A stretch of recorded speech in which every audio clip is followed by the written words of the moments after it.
A boy named Hal is with his dying father at the hospital. He talks about how much he regrets marrying his mother in the few minutes he has left. He says to his son to never give up on love and always look for hotter women. The remarks have caused a huge effect on the boy, who grows up to be a shallow man. Since he is so focused on how women look and how their bodies work, he can't see their true beauty on the inside. Hal works from 9 to 5, but the best part of his day is going to a club every night to hook up with different girls. His friend Mauricio, who is just as shallow as he is his house partner in crime.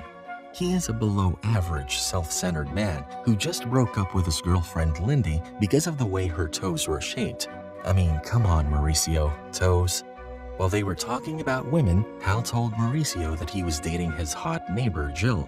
But when he met Jill later that night, she turned him down. Yet he insisted that they go on a second date. However, Jill doesn't like him because he has a big ego. The effect of such a remark leaves him devastated. For Hal, today is a big milestone. He's finally going to get that promotion he's been waiting for. He starts into work, feeling confident and ready to take on the world. Yet life often has unexpected outcomes. As it turns out, someone else swoops in and snags the promotion right out from under Hal's nose. The next day, Tony, a well-known life coach, is in the elevator when Hal arrives. As they talk, the elevator stops suddenly, and it takes the building staff a long time to get them out. Tony and Hal get to know each other in the meantime. From what they said, it was clear that they couldn't be more different. Hal tries to get Tony to talk about how hot his girlfriend is, but Tony is in love with a single woman whom he respects and loves. Tony also finds out about Hal's lack of love life and realizes that it's because he's a shallow person. Then he presents himself as a life coach. How does Hal not listen to simple advice like dating someone for their inner beauty? So Tony puts him under one of his hypnosis spells without him knowing. Hal starts to think that women with average looks are hot and attractive. Outside his office, he meets a woman he thinks is 10 out of 10 in terms of beauty. They both get into a taxi at the same time and decide to share the ride. During the ride, Hal flirts with a girl and compliments her beauty. When they are about to part, he asks for her number, which surprises her. The woman introduces herself as Katrina, and they exchange numbers. Hal's world gets turned upside down, and he used to only have eyes for the hottest women at the club. But after Tony's hypnosis, even the less-than-average ladies are starting to look thin and attractive in Hal's eyes. Mauricio, on the other hand, is not amused. He sees his friend dancing with these girls and wants to snap Hal out of it before it's too late. But Hal's not ready to leave the dance floor yet. He doesn't want to abandon these beautiful ladies. Even Jill, Hal's hot neighbor, notices the sudden change in him. Hal's driving down a busy road when he spots the most beautiful girl he's ever seen. He's so smitten that he follows her into a store to get a closer look. Little does he know, this beautiful girl, Rosie, is not Hal's usual type. In fact, she's a bit on the heavier side. Still, as Hal is still under Tony's hypnosis, he sees Rosie in a whole new light. Rosie's not used to guys coming up to her and giving her compliments, so at first she thinks Hal's just trying to sell her something or pull a prank. But as it turns out, he's genuinely interested in her. They hit it off over lunch and discover more in common than they ever would have imagined. Rosie volunteers at a hospital for children and wants to join the Peace Corps. She has a good heart and likes to help people when she can. This quality of hers impresses Hal even more than he thought it would. Hal finds it strange that Rosie orders half of the things on the menu, since girls usually order a salad on first dates while they talk. While conversing, he discovers that Rosie is their company's president's daughter. Then suddenly, Hal yells at the manager for using cheap chairs when Rosie's chair breaks and she falls embarrassingly to the floor. Hal doesn't know that it broke because of her weight. After the date, when they are about to go their separate ways, Hal asks Rosie for a second date. The proposal almost makes her cry. On their next date, Hal introduces Rosie to a surprised Mauricio, who is confused about how someone like Hal could date a girl like her. Oh, the irony. When she is not around, Mauricio's obviously fake toupee. Mauricio calls her a rhino, and he tells him to get his head on straight. On the other hand, Hal is too in love with Rosie to understand what Mauricio is saying. Afterward, Rosie takes Hal to the hospital to meet the sick kids she cares for. All of them are nice and welcoming to Hal. Meeting happy kids who have been through so much in their lives gives him a different kind of satisfaction he has never felt before. Hal noticed a little girl named Cadence. Because he acts silly, he makes the kids laugh and love him, which makes Rosie like him even more. Rosie says that Hal's lack of fear of the kids will help them feel better about themselves. Hal doesn't understand what she means because who would be afraid of such cute kids? After a great time in the hospital, Rosie's walking to Hal's apartment when she bumps into Jill. The awkwardness level shoots through the roof. Meanwhile, Rosie's trying to navigate this minefield of emotions while still looking cute. Despite of that, Hal's not too worried. He knows how to charm the ladies. He invites Rosie into his apartment, cracking a few jokes to ease the tension. At first, everything's going great. They're laughing, talking, and having a good time.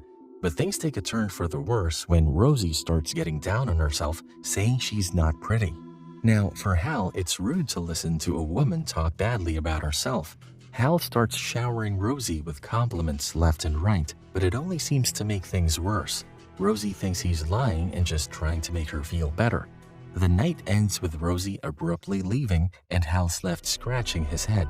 The following morning, Rosie apologizes for overreacting to a compliment. They go on several dates, get to know each other better, and fall in love. After that, they have dinner with Rosie's parents. Hal gets nervous when he's in charge of the conversation and makes things awkward by saying Rosie's body is like her mother's, inappropriate in any context. Since Hal is under hypnosis, he incorrectly assumes that Rosie's mother reflects her daughter's attractive appearance and beauty. Despite that, the dinner goes well. When Steve and Hal are alone, Steve accuses Hal of dating Rosie to advance his career. Hal calls Steve a lousy father for making Rosie feel bad about herself. Later, Hal and Rosie are at his house, and things get steamy. Rosie's always been insecure about her body, but when she's with Hal, she feels like the most beautiful girl in the world. They have an amazing evening together and enjoying each other's company. But as it turns out, not everyone's happy about their newfound romance. Jill, Hal's former flame, sees Rosie walking down the hallway the next morning and realizes what's happening. Jill feels a little hurt and jealous, so she decides to make a move on him. Jill offers Hal a bottle of wine and suggests they play video games together that night. But Hal's not having it. He's already found his true love, and he's no longer interested in playing games. The next day, Hal's presentation at work blows everyone away. His creativity and personality are fully displayed, and even Steve, his boss's boss, takes notice. Impressed by Hal's talents, Steve offers him a better job. One day, Hal and Rosie go on a double date with his friend Walt and his girlfriend Tanya. During their date, Hal and Rosie run into Ralph. Ralph is Rosie's ex-boyfriend and a Peace Corps volunteer.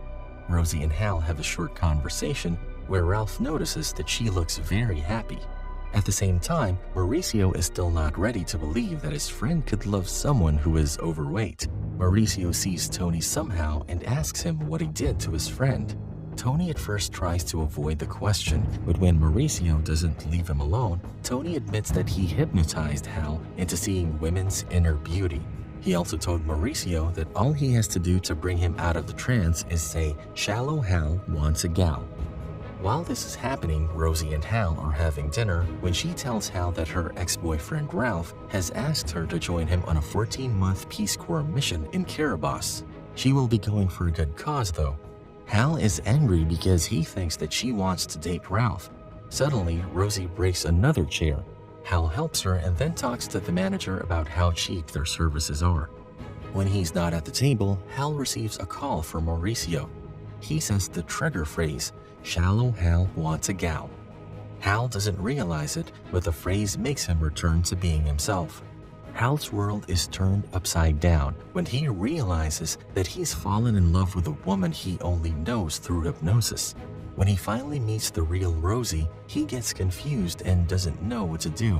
Hal starts to panic when his friend Mauricio confirms that he isn't in his right mind. Hal tries to find Tony, desperate to get back to the hypnotic stage. He avoids meeting Rosie in person, but when Jill invites him to dinner, he reluctantly agrees. Little does he know that Rosie and her family are also at the restaurant. When Hal walks past Rosie without recognizing her, she's left heartbroken, but Hal knows he needs to make things right. He calls her and pours out his heart, trying to reassure her that his feelings are real. But unfortunately, it's too late. Rosie breaks up with him. After all, Hal realizes that his love for Rosie is the real deal, and Jill's advances have only confirmed it. A few days go by, and those are the most challenging for Rosie and Hal. Hal finds out from the Reverend that her ex-boyfriend Ralph wants to be with Rosie again. Hal goes to the hospital where Rosie works to look for her, but instead runs into Cadence. When he first came, he saw that the little girl's face was perfect, but now that the hypnosis has worn off, he can see that her face is badly burned. Still, her confidence and desire to live inspires him to the core. In the afternoon, Hal discovers that his friend Mauricio has a vestigial tail. Mauricio always breaks up with women before they even get to the second phase of their relationship. But Hal is a truly good friend, so he helps Mauricio come to terms with his differences. Hal's determined to win back Rosie's heart, so he heads to the Peace Corps office to find her. But instead, he meets Ralph, who just so happens to know where Rosie's going-away party is. Hal, Ralph, Lee Boy, and Mauricio all head over to the party, hoping to make things right with Rosie. When Hal finally sees Rosie, he knows he needs to apologize. Rosie's still angry with him, but Hal can see the love in her eyes. As the crowd cheers them on, they make up, and Hal knows that he's ready to start a new chapter with Rosie by his side. In the last scene, Mauricio also finds a girl who is fascinated with him, despite his condition. They walk off into the sunset together, wagging his tail happily. Can I face this? Can I make it? I feel faithless, wish I could replace this. I need changes, I wanna be the greatest, so I will chase it, I will... Yeah.